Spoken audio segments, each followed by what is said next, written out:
بسم اللہ الرحمن الرحیم۔ السلام علیکم ورحمۃ اللہ وبرکاتہ۔ دوستو، گناہوں سے نجات کے سنہری موقع آج ہم جانیں گے۔ سیدنا ابو ہریرہ رضی اللہ تعالی عنہ سے روایت ہے کہ رسول اکرم صلی اللہ علیہ وسلم نے ارشاد فرمایا، روزانہ 5 نمازیں اور ہفتہ وار ایک جمعے سے دوسرے جمعے تک، سالانہ ایک رمضان سے دوسرے رمضان تک، درمیانی مدت کے صغیرہ گناہوں کو مٹا دینے والے ہیں، بشرطیے کہ کبیرہ گناہ سے اجتناب کیا جائے۔ رمضان کے روزے اور قیام تمام گناہوں کا کفارہ ہے۔ سیدنا ابو ہریرہ رضی اللہ تعالیٰ عنہ سے روایت ہے کہ نبی کریم صلی اللہ علیہ وسلم نے فرمایا، جس نے ایمان اور ثواب کی نیت سے رمضان المبارک کے روزے رکھے، رات کو قیام کیا اور شب قدر میں عبادت کیا، اس کے سابقہ گناہ معاف کر دیے جاتے ہیں۔ جمعہ اور رمضان کی نمازوں کا اجر، 5 نمازیں اور ایک جمعہ دوسرے جمعے تک اور ایک رمضان دوسرے رمضان تک درمیانی مدت کے گناہوں کو مٹا دینے والے ہیں، جب تک کبیرہ گناہوں کا ارتکاب نہ کیا جائے۔ بیماری سے گناہ مٹا دیے جاتے ہیں۔ نبی کریم صلی اللہ علیہ وسلم جس کی بھی عیادت کے لیے تشریف لے جاتے تو یہ کلمات ادا فرماتے، انشاءاللہ اللہ نے چاہا تو یہ بیماری گناہوں کو مٹا دینے والی ہے، یعنی ہر بیماری گناہوں کو دھو دینے والی ہے۔ اور مسلم کی روایت ہے کہ کوئی ایسا مسلمان نہیں جسے کوئی تکلیف یا بیماری ہو مگر اللہ تعالیٰ اس کے عوض اس کے گناہ گرا دیتے ہیں، جیسے درخت کے سوکھے پتے گر جاتے ہیں۔ سبحان اللہ۔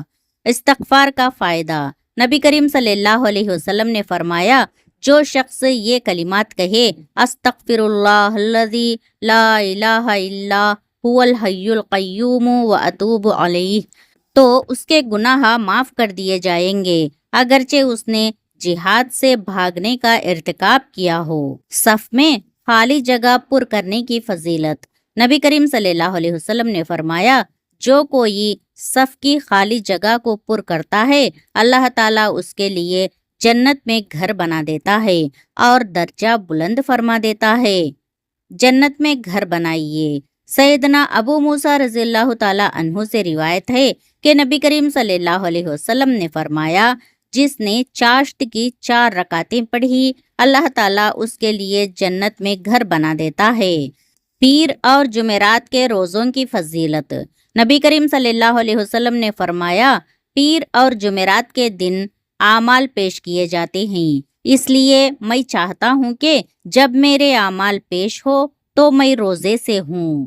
اللہ کی راہ میں شہادت کا اجر، نبی کریم صلی اللہ علیہ وسلم نے فرمایا، شہید کے تمام گناہ معاف ہو جاتے ہیں سوائے قرض کے۔ شرک نہ کرنے والا جنت میں جائے گا۔ سیدنا جابر رضی اللہ تعالی عنہ سے روایت ہے کہ ایک دیہاتی نبی کریم صلی اللہ علیہ وسلم کی خدمت میں آیا اور عرض کیا، 2 واجب کرنے والی چیزیں کیا ہیں؟ آپ صلی اللہ علیہ وسلم نے فرمایا، جو شخص اس حال میں مرا کہ وہ اللہ کے ساتھ کسی کو شریک نہیں ٹھہراتا تھا، وہ جنت میں جائے گا، اور جس کو اس حالت میں موت آئی کہ وہ اللہ کے ساتھ کسی اور کو شریک ٹھہراتا تھا تو وہ جہنم میں جائے گا۔